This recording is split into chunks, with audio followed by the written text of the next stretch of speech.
welcome to Lovely Creative. I'm your lovely Prahelika. This is the story of Dorothy in the land of Muchikins. So, let's get started. Dorothy sat up and noticed that the house was not moving, nor was it dark, for the bright sunshine came in at the window, flooding the little room. She sprang from her bed excitedly, and with Tutu at her heels ran and opened the door. The little girl gave a cry of amazement, her eyes growing bigger and bigger at the wonderful sights she saw everywhere around her.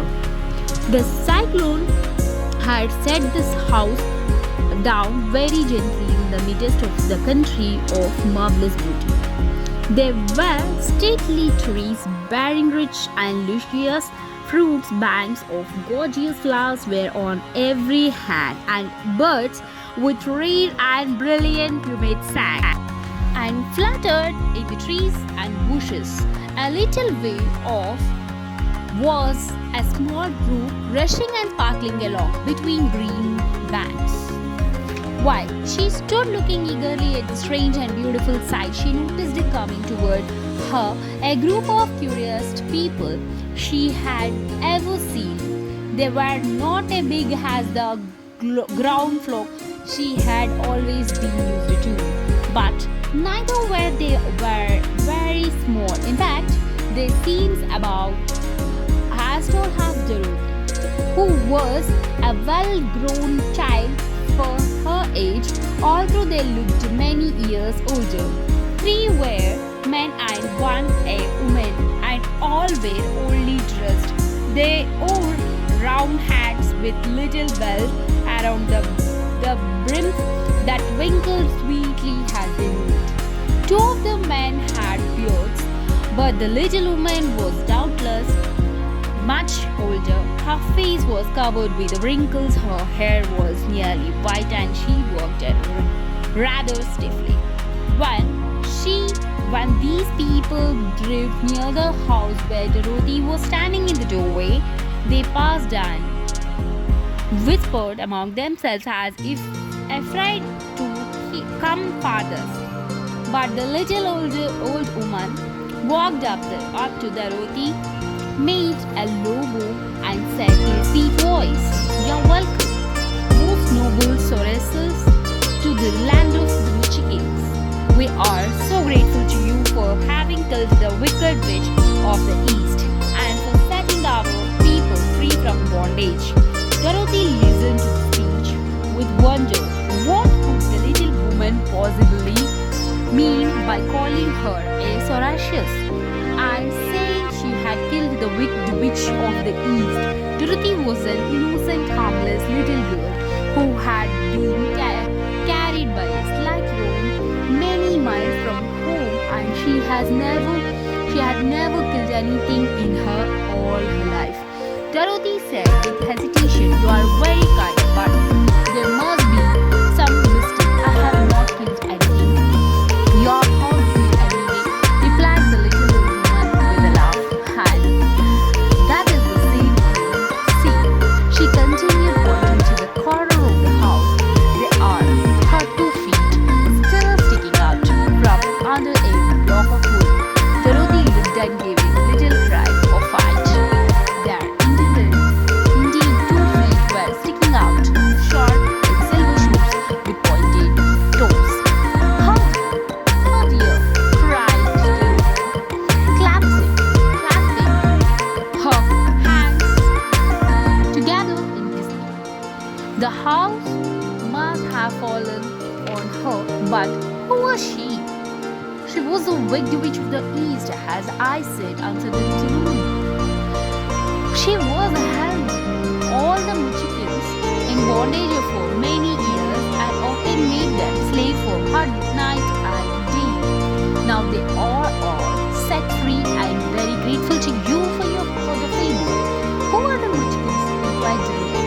"They are the people who live in this land of the East where the wicked witch ruled." "Are you a Muchikin?" asked Dorothy. "No, but I am their friend." When they saw witch of the east was dead, the Muchikins sent a shift messenger to me, and I think at once I am the witch of the north. Oh gracious! I cried, Dorothy. Are you a real witch? Yes, indeed, answered the little one, but I am a good witch. The people love me. I am not as powerful as the wicked witch I was, who ruled here. Or I should have to set the people free myself. There were only 4 witches in the land of Oz, and two of them, those who live in the north and the south, are good witches. Those who dwelt in the east and the west were indeed wicked witches. But now that you have killed one of them, there is but in with one big witch, the one who lives in the west. But said Dorothy, after a moment's thought, Aunt Ham has told me that the witches were all dead years and after years ago. Years and years ago. Who is Aunt Ham? Inquired the little old woman. She is my aunt who lives in Kansas, where I came from. I do not know where Kansas is, for I have never heard that country mentioned before. But tell me, it is a civilized country? Oh yes, replied Dorothy. Then that accounts for it. In the civilized countries, I believe there is no witches left, nor wizards, nor sorcerers, nor magicians. But you see, the land of the Oz has never been civilized, for we are cut off from the rest of the world. Therefore, we still have witches and wizards amongst us. Who are the wizards? Asked Dorothy. Oz himself is the great wizard, answered the witch.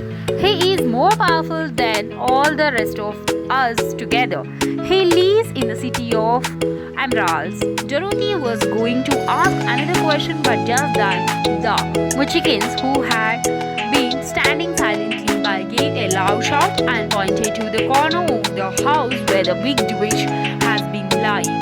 What is it? Asked the little woman. I looked and began to laugh. To feed the dead witch has disappeared entirely, and nothing was left but the silver shoes. She was so old, explained the witch of the north, that she dried up quickly in the sun. That is the end of her. But the silver shoes are yours. She reached down and picked up the shoes, and after shaking the dust out of them, handed them to Dorothy.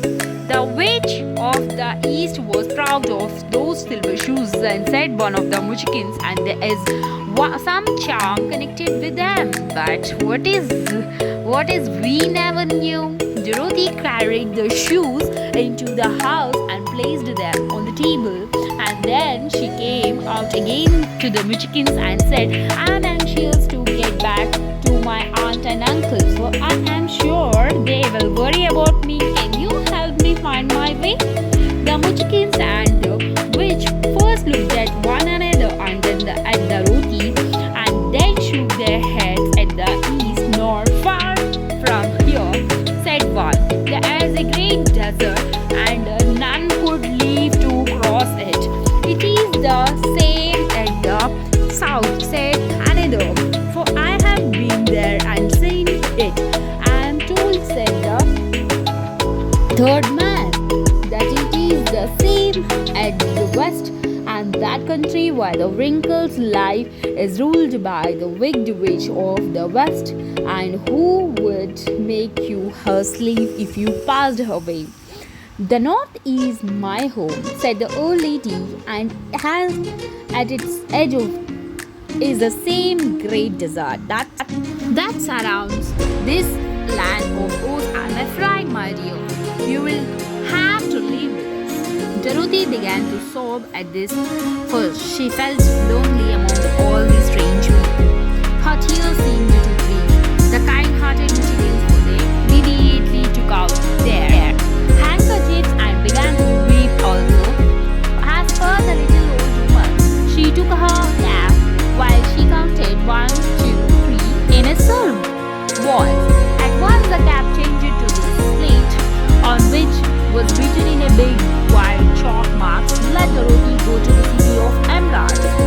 The little old woman took the slate from her nose and, having read the words on it, asked, "Is your name Dorothy, my dear?" "Yes," answered the child, looking up and drying her tears. "Then you must go to the city of emeralds." "Where is the city?"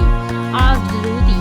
"It is exactly in the center of the country and is ruled by the Oz and the great wizard I told you of." "Is he a good man?" inquired the girl anxiously. "He is a kind and gentle wizard." "How can I get there?" asked Dorothy. "You must walk. It is a long journey through a country that is sometimes pleasant and sometimes dark and terrible.